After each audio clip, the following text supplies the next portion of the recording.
and welcome to another edition of Prophecy in the News. I'm your host, Dr. Kevin Clarkson.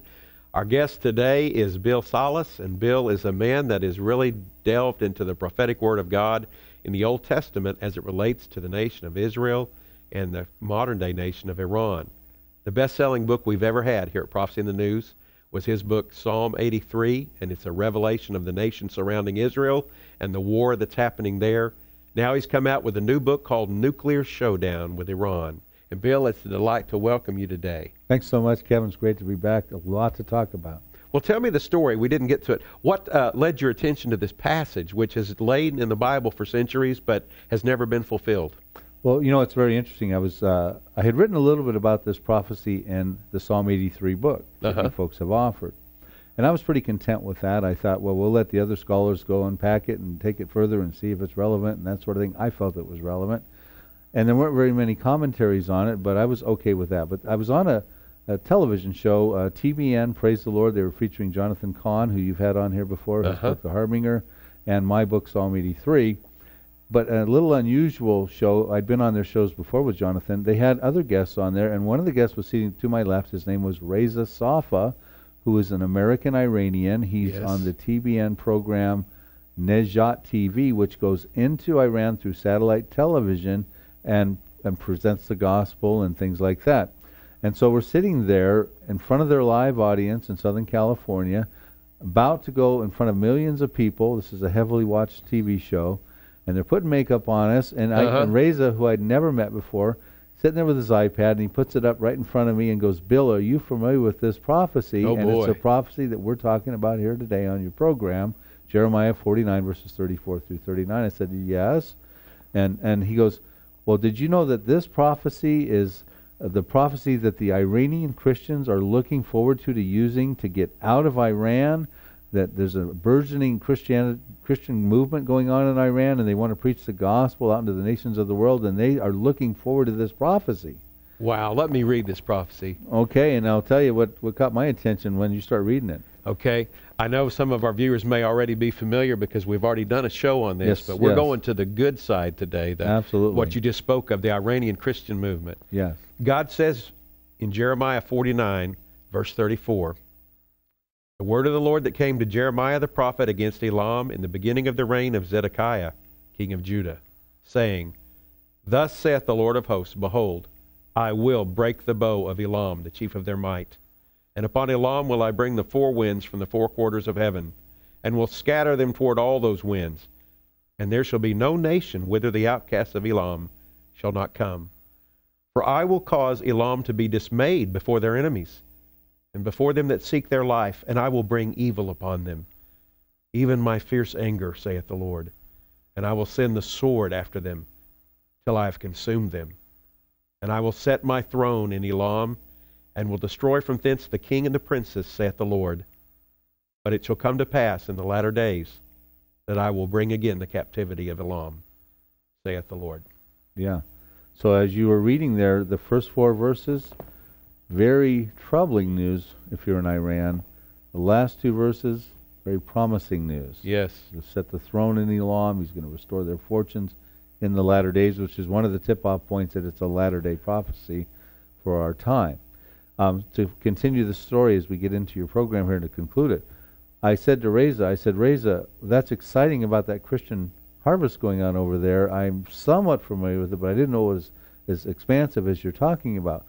But I am familiar with the prophecy, and the prophecy talks about the Lord being angry and a disaster. And I said, I don't think it's a good exit strategy for them. This is not a picture of the Ayatollah standing over there on the border with a kumbaya, here's a visa for you, here's a visa for you. And then it was roll camera action, and that was the last I got to speak with Reza.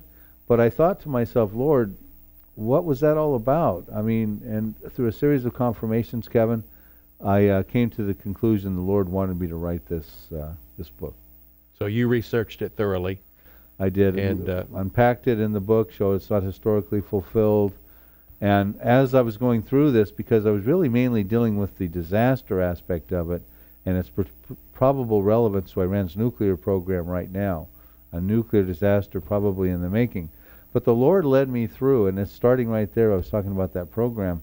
to understanding this Christian harvest that's going on over there. Iran is the #1 evangelical population in the world, growing at a rate of 19.6% annually, according to World Report, which is a journal that most missionary-minded churches have. And what startles me, and I'm sad about it, conversely, America is growing at 0.08% right now. So we've got, negligible. God is busy in Iran, in the worst Islamic repressive regime in the world. Well, and I think a phrase I heard you use when we were talking in conversation to ourselves, the Acts 2 church is over in Iran right now. It is. You know, in Pentecost, Acts 2, the Spirit of the Lord was poured out, and Peter actually quoted Joel chapter 2 about the Spirit of the Lord being poured out on all flesh. Dreams, young men will have dreams and visions, even my men servant and maid servants, I'll pour my Spirit out on them. And he quoted that at Pentecost. And then, of course, as we go through later in Acts chapter 2, the church was built upon, added daily, by the teachings of the apostles, the fellowship, the prayers. It tells us this is how you build a church. And this is how the church was built throughout time.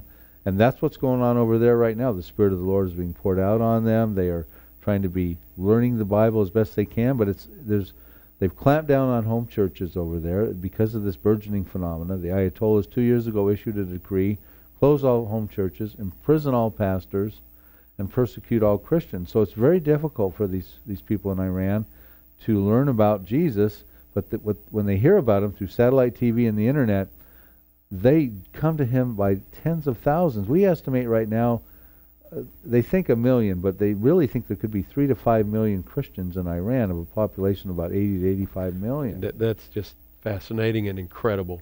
That's the hand of the Lord, and not just through satellite and radio, but we mentioned earlier there are visions people are having of Jesus, and dreams, and supernatural works of God, and the Lord is arresting their attention. Yeah, Kevin, what's going on right now at this final hour on the Earth's timeline is the Lord is rolling up his sleeves and personally taking responsibility to accomplish the goal of his heart, which is to reconcile as many people as he can into eternity to be with us and to be with Jesus Christ. And he's doing it through these healings, visions, and dreams and things. In America, some of us have 10, 15 Bibles sitting around our house, and we can go to church regularly on Sunday, but that's not really an opportunity they have there. Fortunately, through the internet, they can download some Bibles, and they do.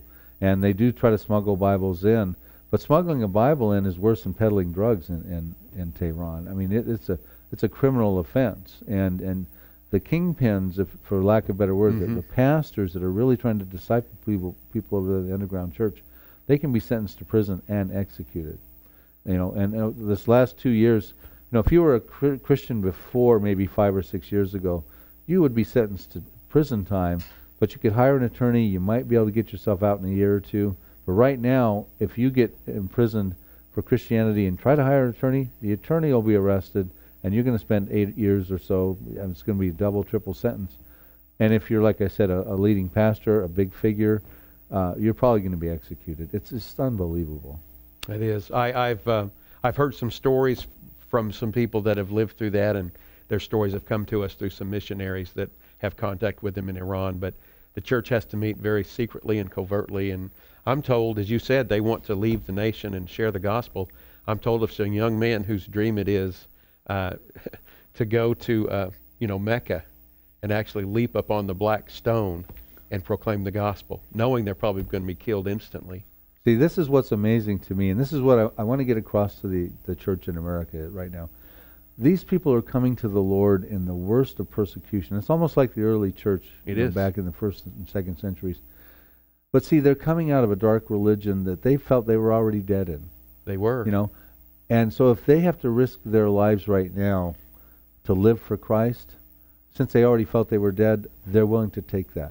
Now, they can go right now into Turkey, because Turkey has not closed down the home churches just yet, although I think that time is coming in the near future. But they don't have to have a visa, and they can get into Turkey for 3 months, and they can be discipled there. But unless they've got monetary means, they pretty much have to get back into Iran. And most of them have to go back to Iran. So what they do, they commit to evangelizing, passing out Bibles, street witnessing, trying to start up home churches at the risk of imprisonment. I mean, it's just really unbelievable. And I want to tell you, these dreams and visions, when they talk to each other, and say, well, how did you come to know Jesus Christ? They usually have a dream to share or a vision to share. I would like to share a story while we have a moment Please. with your people about a very miraculous scenario which will really, really just touch you the viewers. It's called Padina's story. Padina was a devout Muslim woman.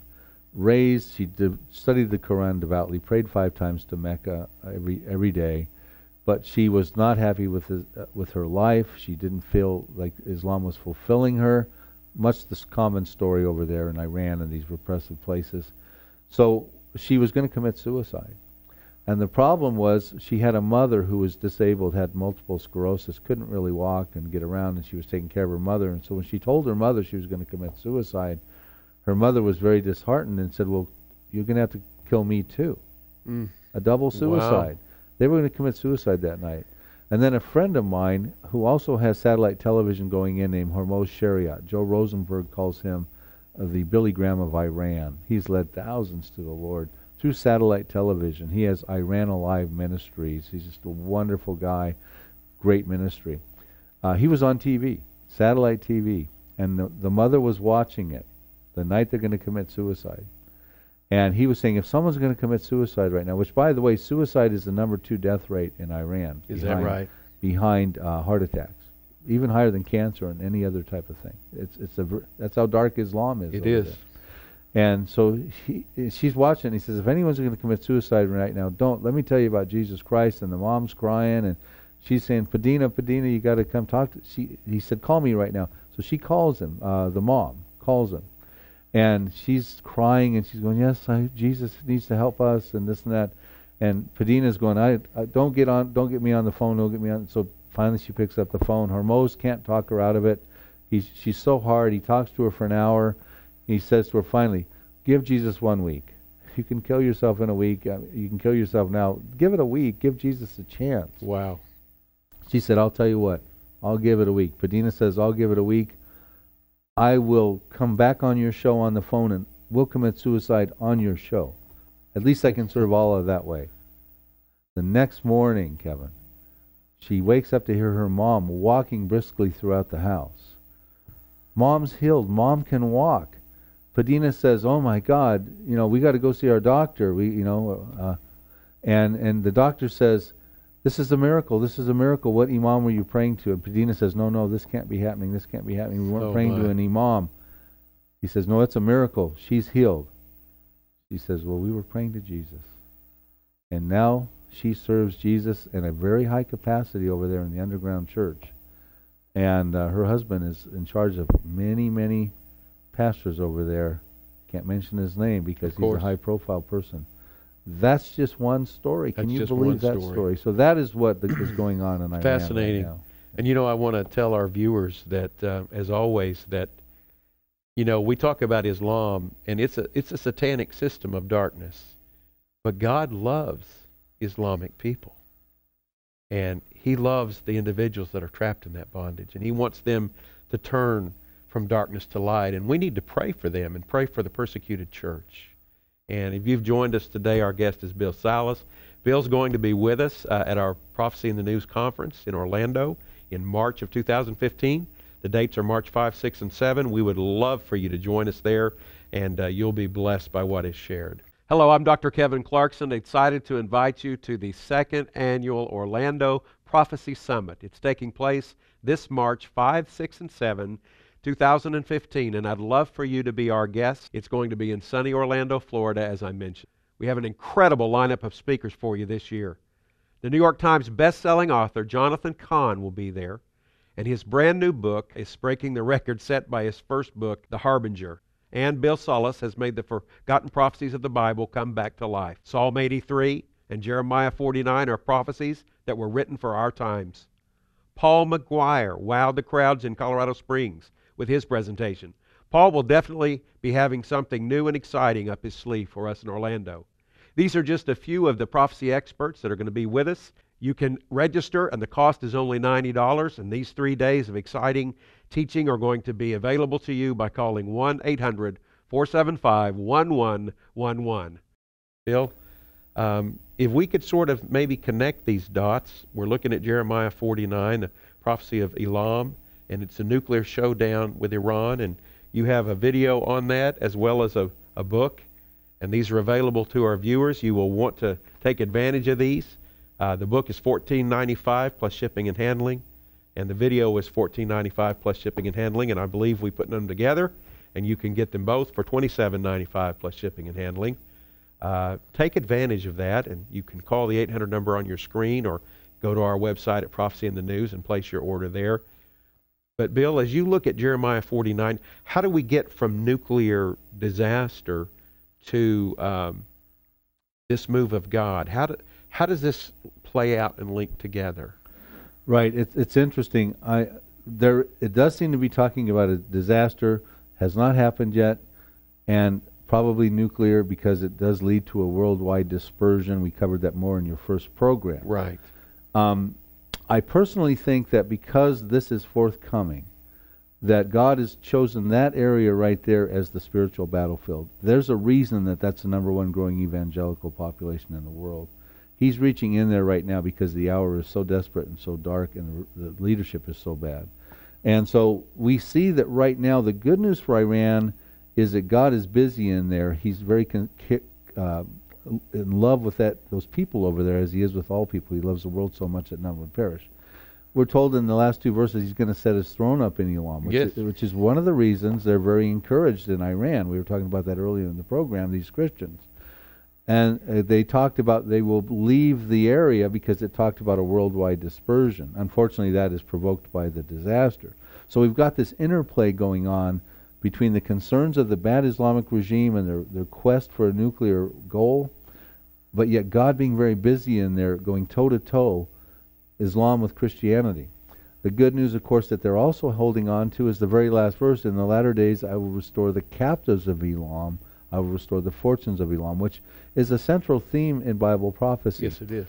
In the Messianic kingdom, there's not just going to be some Americans or some Jewish people. Of course, there's an Israeli remnant. There's going to be Iranians That's right. that come to recognize Jesus as the Messiah. There's going to be Jordanians, Egyptians, Assyrians. That's the good news, and that's what we try to impart to these on these Iranian television shows that we've been doing, Hormoz Shariat and myself. But you know what we tell them right now, and what we'll tell your viewers right now, is that big things are coming. Psalm 83, Isaiah 17, the destruction of Damascus, this prophecy right here. These things are coming. And yes, the good news is for the Iranians that there will be, out of those people who get spelled out into the nations of the world, there will be some who return after the prophecy of Elam and after the tribulation period when Jesus comes and sets up his kingdom. That is such good news. But what about now? What about what's going on in the world right now? And when I speak to your viewers right now, I want to say, what does this all turn around to? It's the good news of Jesus Christ. This is all pointing to his soon return, which is a theme of your television show. And so what we have to do is recognize that don't wait for these things to happen if you've not put your faith in Jesus Christ at this point in time. These things are going to come, and these are world-changing prophecies, and when they come, they're going to build one prophecy upon another. And so right now is the time to get right with Jesus Christ and not wait to say, well, I'll wait till this happens. I'll wait till the Damascus is destroyed. I'll wait till Psalm 83 happens, and then I'll believe the Bible. No, no, no, no, no. If you can't believe right now, when you see the signs all around you going on in the Middle East and things like that, what makes you think you're going to be able to believe it then? And what if the rapture happens before these things happen? Because the rapture is an imminent event. I believe the rapture could happen at any given moment. I do too. The rapture, nothing's preventing it other than the Lord saying he's ready. Yeah. It can happen at any time. So you could have a photo finish. I'm waiting for Isaiah 17, the destruction of Damascus, to find fulfillment, or Elam prophecy that we've got here that you're offering on the books. Imminent events they appear to be. Psalm 83 could be an imminent event, the final concluding Arab-Israeli war. The book that did so well on Prophecy in the News here, talking about that concluding Arab-Israeli war with the nations that surround Israel, Lebanon, Syria, Jordan, Egypt, Saudi Arabia, Palestinians, Hamas, Hezbollah. Now we've probably got to throw ISIS in there. They're going to want to cut the nation of Israel off. They're going to be remembered no more. That appears to have been going on since Israel became a nation in 1948, stage setting. I'm saying photo finish. The rapture, Psalm 83, Isaiah 17, Jeremiah 49, these big prophecies, which one's going to come first? Which one's going to precipitate the next one? I'm glad I'm into the Lord right now and have accepted amen. Christ, because I don't want to take chances. I got to sit there and wait and see, okay, when that happens, okay, now I believe the Bible. You know, I think that position is folly, that people say, well, I'm going to wait till the rapture happens and then I'll turn to the Lord. You may not, because the Bible says today, if you hear his voice, don't harden your heart. God's dealing with us, and that's when we need to answer him. And the prophecy in 2 Thessalonians 2 says that, you know, after these times begin, that God will send strong delusion upon many, that they cannot believe the truth, and they will be condemned. Yeah, so after the rapture, when the restraint is taken out in 2 Thessalonians, you've got this big, strong delusion going on. And there's debates as to what that's going to be. But the bottom line is you're going to deal with a time where it's not popular and safe necessarily to accept Christ, because it's a period of martyrdom and strong deception. The popular choice is going to be to believe the lie, the Antichrist. Go with the crowd. And if you say, no, I'm going to believe what, you know, Jesus is the way, the truth, and the life, I'm going to accept Jesus, it's probably going to cost someone their life. And if they can't say to Christ right now, yes to Christ right now, I'm not so sure they're going to say to Christ at that point in time as well. So dear viewer, don't put that kind of decision off. Bible prophecy is there to inform you that you're living in the last days. These events are stage setting. You're watching them stage set on the news. We're not trying to throw newspaper exegesis out here, trying to take current events and marry them up with the scriptures. These are real prophecies written centuries ago for your understanding right now. It's God's confirming hand, and he shows himself in history and time. Well, just to be clear, because, you know, this is kind of a scripture that lay dormant, I think, for many centuries, and maybe people tried to tie it in their mind to Ezekiel 38 and 39. What tells us that this is really standalone from that? Yeah, absolutely. Well, it's interesting when you talk about Ezekiel 38 and 39, many reviewers might be familiar with that. That is a very important prophecy. That's the marquee event prophecy that God is going to uphold his holy name, we're told. Ezekiel 39:7, I will uphold my holy name in the midst of my people Israel. They shall not profane it anymore, and the nation shall know I am the Lord. He has given us a lot of information in that prophecy. 52 verses in Ezekiel 38 and 39 tells us who's involved, when it happens in the latter days, where it happens, what happens in the aftermath. He wanted to spell that out, I believe, because that's the big event. That's the big deal.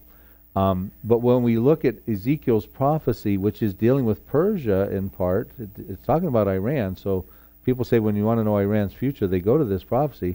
Now we're introducing to them, well, wait, Iran has a double prophecies with Elam, Jeremiah, and Persia, Ezekiel 38, contemporaries of each other, but they talked about different episodes, different events. Some people will jump to the thought, well, why can't we just say that this is just more details Jeremiah is giving to Ezekiel about Ezekiel 38? In the book, I go to and explain about a half a dozen reasons why it just does not seem to be the same case. Doesn't seem to fit, does it? Yeah. For instance, Ezekiel 30 takes place upon the mountains of Israel. The location of the battlefield is Israel. Right. Everything about Jeremiah 49 that you read in those verses takes place in Iran, in Elam. The disaster occurs in Elam. The worldwide dispersion goes out from Elam. Two different battlefields. Also, the geographic locations, Elam is separated by a Zagros mountain range. It has always kept Elam separated geographically from Persia.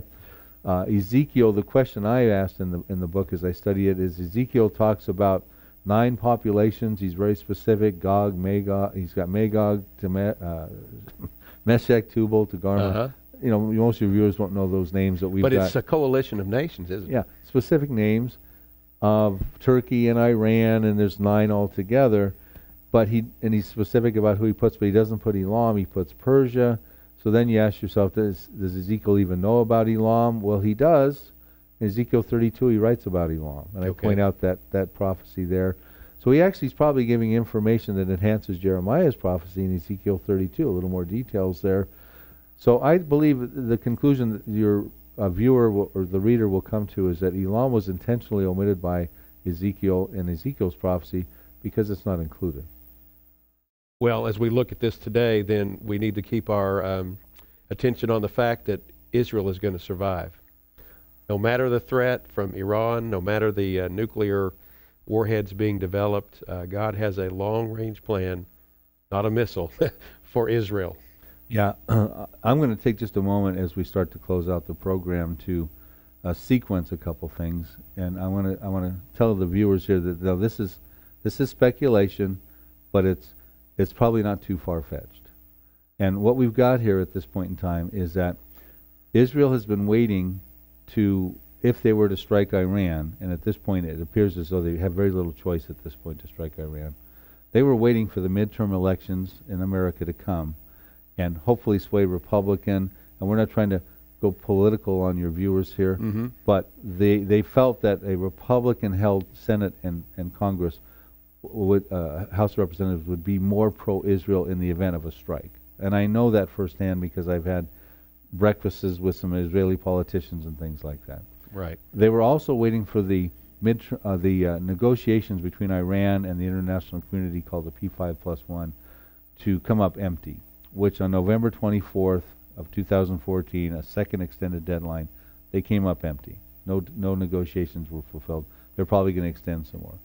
They've been waiting for very important events because if they did strike Iran, they would want America to say, okay, we'll either support you, I don't think we'll join with them, but at least we'll support them. They don't want us against them. Right. They also don't want the international community to go, wait a minute, we're negotiating with Iran, we're getting real close. Nothing's happened, this kind of thing. Meanwhile, the rhetoric coming out of Iran from the Ayatollah is nothing more than they continue to want to wipe Israel off the map. They want to get more centrifuges. They want to develop their intercontinental ballistic missiles. So I'm looking for Israel probably. My concern is they're probably going to have to strike Iran, and they have said they will do that, and they have a precedent of doing that. And then the concern with that is if they do that, they could now start to escalate Bible's prophecies into action, because what will happen is the Gulf states that are on the other side of the Persian Gulf, which many of them are in Obama's present coalition, with pinpricking strikes on ISIS over there, they will have to probably pull out of the coalition and go take care of their populations. They're very concerned about a nuclear disaster across the Gulf. ISIS could get a free rein. ISIS could move in on Jordan. If they move in on Jordan, they take de facto control of the temple because Jordan has this interim control of the temple with the Waqf, right, the WAQF, and Jerusalem. Isn't it all roads lead to Jerusalem? All roads lead to Jerusalem. That's the site right there. Islamic Caliphate, the terrorist groups right now are already, some of them have already aligned themselves with ISIS. Jabhat al-Nusra, that terrorist group, offshoot of Al-Qaeda in Syria. Anwar al-Bayat out of the Sinai in Egypt. They're looking at ISIS as an opportunity to establish that Sunni Islamic Caliphate. These things are all going out of control. It is. Well, our guest today has been Bill Salus, a fascinating look at biblical prophecy in the Middle East. And thank you for joining us. We urge you to know that the King is coming. And that's what this all points to. So let's keep looking up, and God bless.